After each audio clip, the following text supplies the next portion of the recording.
प्रशांत किशोर जो बदलाव की बात कर रहे थे और ऐसा लग रहा था कि बदलाव की बहार है, बदलाव का बयार है बांकीपुर में, वह भी बदलाव के पक्ष में इतने मतदाताओं को बाहर नहीं ला सके कि साफ तौर पर कहा जा सके कि कौन जीता कौन हारा और तेजस्वी यादव की पार्टी राजद की क्या स्थिति हुई है। तो यह सबसे बड़ा एग्जिट पोल बांकीपुर विधानसभा के उपचुनाव में 422 पोलिंग स्टेशन से हमारे साथ लाइव सिटीज के 8 रिपोर्टर जो आज सुबह 7 बजे से चुनाव संपन्न होने तक शाम को 6 बजे तक करीब 250 बूथों का भ्रमण इन्होंने किया है और 3000 से अधिक लोगों से बातचीत की है। दिन भर आप वीडियो देख रहे थे तो हमारे साथ आलोक हैं, हमारे साथ गरिमा है, हमारे साथ काव्या है, हमारे साथ मधु हैं, वसीम हैं, अभिषेक हैं, सुमन, सौरभ हैं और इसी जहां।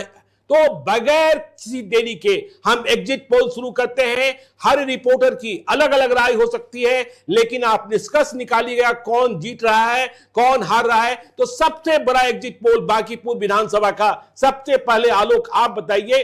आज सुबह हमने देखा कि सबसे पहला वीडियो आपने फायर किया था, तो हम आपसे यह जानना चाहते हैं कि लड़ाई पहले त्रिकोणीय दिख रही थी, बीजेपी बनाम प्रशांत किशोर बनाम राजद, और आपने लंबे समय तक कवर किया है आरजेडी को, तेजस्वी यादव को, लालू यादव को। क्या आपको लगा जब आप सुबह निकले और शाम को कार्यालय आए तो यह लड़ाई त्रिकोणीय थी कि लड़ाई आमने सामने की हो गई? नहीं, देखिए सुबह तक तो लग रहा था कि लड़ाई त्रिकोणीय है जी, लेकिन जैसे जैसे समय बीता ये कहना मुश्किल होने लगा, क्योंकि जब लोगों से बात कर रहे थे जी, तो होता है कि खोज लेते हैं कि कहीं कोई आरजेडी वाले तो नहीं है जो वोट दे रहे हो। आरजेडी के ऐसे वोटर्स जो उन्हें वोट देते थे वो कम मिले, वो मिलने मतलब मिलना ही बंद हो गए जी।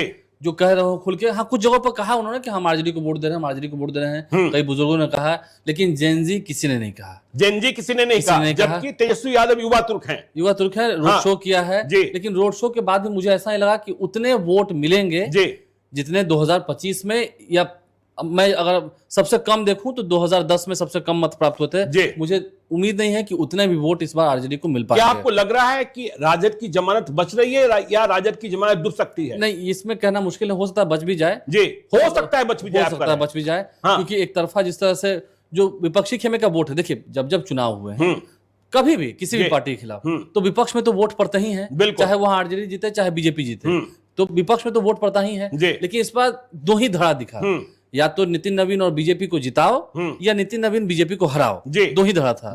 तो जो नितिन नवीन बीजेपी को जिताओ वो तो बीजेपी के पक्ष में थे, जो नितिन नवीन और बीजेपी और मतलब एनडीए को हराओ वो सब जनसुराज को वोट दे रहे थे। तो प्रशांत किशोर एक नई शक्ति के रूप में उभर गए, यह आप मान रहे हैं? जितना मेहनत और संघर्ष उन्होंने किया अच्छे मत उन्हें प्राप्त हुए हैं, अच्छे मत प्राप्त हुए हैं। देखिए मुझे जहां तक पता है आप बांकीपुर के वोटर भी हैं और उस मंदिरी इलाके से आते हैं जिसे पहले कहा जाता था राजद का घर है। तो आपको क्या लगा, मंदिरी की ही बात करें, सुबह आप वहीं से जलपान करके निकले होंगे या पहले मतदान किया होगा कि मंदिरी मतदान किया? हाँ, पहले मतदान किया आपने, फिर जलपान करने गए थे, अच्छी बात है। तो आपको क्या लगा कि मंदिरी में आरजेडी को बढ़त मिलती थी, इस बार आरजेडी को बढ़त मिलेगी या बीजेपी जनसुराज के बीच मुख्य लड़ाई रहेगी और आरजेडी तीसरे स्थान पर चली जाएगी? नहीं, आप सही कह रहे हैं, इस बार आरजेडी को तो किसी हाल में बढ़त नहीं मिलनी है मंदिर से, और वो एक बड़ा इलाका है पीछे काली मंदिर तक, बांसघाट तक। देखिए जो मुख्य सड़क बनी मंदिरी नाले पर आजादी के बाद से, वो एक अहम फैक्टर रहा। लोगों ने जो वोट दिया है तो ज्यादा वोट वहां बीजेपी को मिला है, जो बीजेपी को वोट नहीं देते थे, कभी नहीं देते थे, उन्होंने इस बार आरजेडी को ना देकर के जनसुराज को दे दिया। नहीं, आपने कहा कि मंदिरी में जो वोट बीजेपी को कभी नहीं मिलता था वह वोट जनसुराज को मिल गया, आरजेडी को नहीं मिला।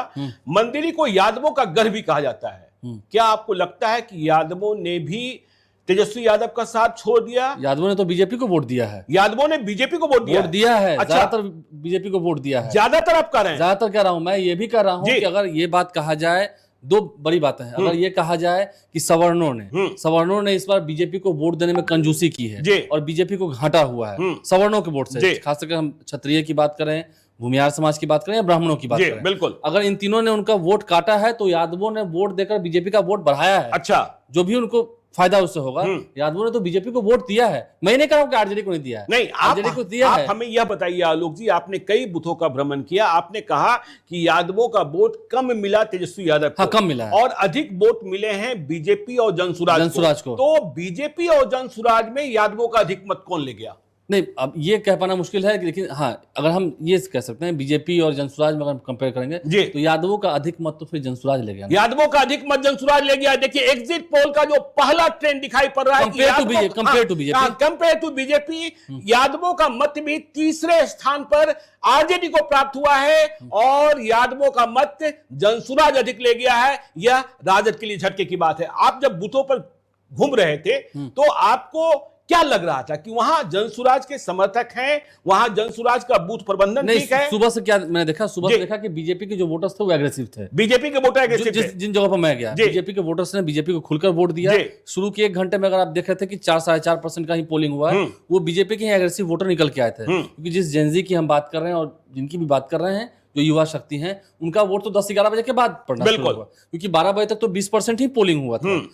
तो शुरू में बीजेपी को बढ़ चढ़ कर वोट मिला, फिर जो विद्रोह वाले आवाज, देखिए फिर कह रहा हूं, बीजेपी को ऐसा कभी कोई चुनाव हुआ है जिसमें बीजेपी के विद्रोह में वोट ना पड़ा हो, विपक्ष में वोट? वही मैं कह रहा हूं, वोट हमेशा से पड़ता रहा है, इस बार बस रूप बदल गया है, वो वोट जनसुराज को। नहीं, आपको यह लगा ना कि बीजेपी के वोट बैंक में भी सेंधमारी हो गई, आरजेडी के वोट बैंक में सेंधमारी हो गई, तो प्रशांत किशोर वोट आएगा, प्रशांत किशोर को वोट आएगा, इन्हीं दोनों में से काट के आएगा ना। अच्छा, आप मंदिरी इलाके की बात छोड़ दीजिए, आप एसकेपुरी के इलाके में भी गए, हमने देखा आपने डॉक्टर सीपी ठाकुर को वोट देते दिखाया, आपने रामकृपाल यादव को दिखाया, अशोक चौधरी को दिखाया, तो इसका मतलब आप गुड़िया टोली इलाके में भी थे, आप बुद्धा कॉलोनी इलाके में भी थे, दुजरा इलाके में भी थे, क्या वहां भी लड़ाई सिर्फ और सिर्फ जनसुराज और बीजेपी के बीच? मैं एक कड़वा सच बोल देता हूँ, रामकृपाल यादव जिस गुड़िया टोली में रहते हैं वो पूरा यादवों का गढ़ है। हाँ बिल्कुल, 50% वोट वहां पर बीजेपी को मिला है यादवों का, और 50% जनसुराज को मिला है। 50% जनसुराज को मिला है वहां पर। तो इसका मतलब गोरिया टोली में राजद को वोट नहीं मिला? नहीं मिला। गोरिया टोली में राजद को वोट 1-2 मिलकर, फिर कह रहा हूं वो मुश्किल से सांकेतिक वोट की 10-20 वोट मैं नहीं गिन रहा हूं। अच्छा, वो किसी ने जो व्यक्तिगत जिनका लगाव रहा वो दिया होगा,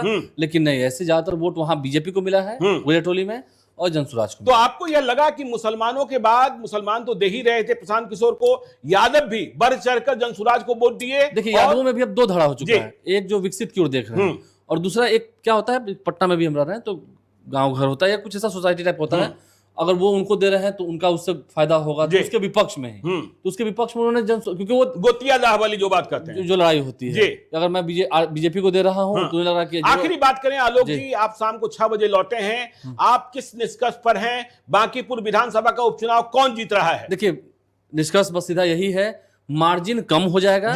जो बात हुई थी 51,000 जीतेंगे, 52,000 जीतेंगे, उतना तो अब देख रहे हैं, उतना वोट ही आ जाए तो बड़ी बात है। बीजेपी ही जीतेगी, मार्जिन भले कम हो जाए। मार्जिन क्या हो सकता है? 5,000, 10,000, 15,000, 20,000, 15-20,000 का मार्जिन, 15-20,000 से। आलोक कुमार की रिपोर्ट कहती है कि बीजेपी जीत रही है बांकीपुर विधानसभा का उपचुनाव, और दूसरे पायदान पर प्रशांत किशोर, जनसुराज, दूसरे पायदान पर प्रशांत किशोर। हम चलते हैं अब वसीम के पास। वसीम, आप भी सुबह से लगे हुए थे और आप कंकरबाग इलाके में भी थे, चांदमारी रोड में भी थे, करबिगैया में भी थे। आपको क्या लगा जब सुबह निकले, जब मतदान केंद्रों पर पहुंचे, तो आपको क्या ट्रेंड लगा? चुनाव बीजेपी के पक्ष में है या जनसुराज ने सेंधमारी की है, या फिर आरजेडी जो है यथास्थिति बाद में है? देखिए, जोर का झटका धीरे से नहीं, जोर का झटका बहुत जोरों से लगा है। अच्छा, आरजेडी रेस से काफी पीछे पिछड़ती चली गई और शुरुआती क्रम से ही पिछड़ती चली गई। देखिए, सबसे पहले हम जो हमने शुरुआत किया था वो हमने मंदिरी से ही किया था। अच्छा, आप भी मंदिरी गए थे? जी बिल्कुल। और मंदिरी से जब हमने शुरुआत किया तो पहले हमने जानने की कोशिश की कि आखिर लोगों का मूड क्या है, रुझान क्या है। देखिए, लोगों का रुझान बेशक जनसुराज की तरफ था, जो बेहद ही चौंकाने वाला। अच्छा, आप कह रहे हैं मंदिरी में भी